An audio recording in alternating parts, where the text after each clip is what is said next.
Let's say a lot of you are making good money. What are you doing with it? Because if you don't learn how to invest it intelligently, if you don't get financial literacy, you could work 20 years and end up literally with a gold watch, a nice little pension, and some good recurring revenue to make sure you're not freaking in an old folks home.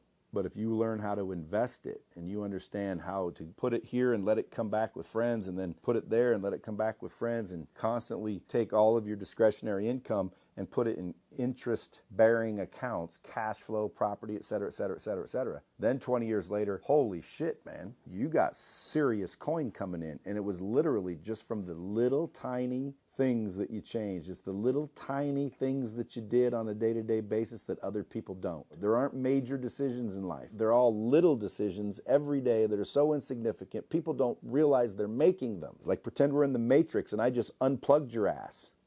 Every day there's these little things floating down, they're choices. And if you just learn how to make those well, life turns out fantastic. But if your choice maker's broke or you don't know how to read the information, you might accidentally end up all right. You're not going to intentionally end up all right. You're not going to be above the crowd. Because guys, you ever heard the rat race? There's people, could be people on this call that owe so much on credit cards, they can make the minimum payment because that's all they have to pay and stay in debt for 20 years. How are you supposed to invest intelligently if your money's going to pay the minimum payment on a bunch of credit card debt and all it pays off is the monthly interest? Now you're in a hole. You're in the rat race. You got a job just over broke. So in the sales and closing game, which we're all in, folks, and this is Close Your School Live, so obviously you guys have an interest in getting better in sales and closing, but what most people don't realize, they're in closing. There's people that aren't on this call. They don't like salespeople. They're not in sales. Oh, they could never be in sales. Oh, they just could never even imagine being in sales. Folks, we're all in sales, man. We're all in sales every day, all day. You're selling your girl, you're selling your husband, you're selling your kids, you're selling your boss, you're selling yourself. So now that we know we're in sales, would it make sense not to get good at it? Just like if you knew you were going to have to get in an MMA cage every day for the next 5 years, would it make sense to go to the gym, work out, and try and figure out what to do? Well, that's what sales is. It is just like MMA. It is just like fighting.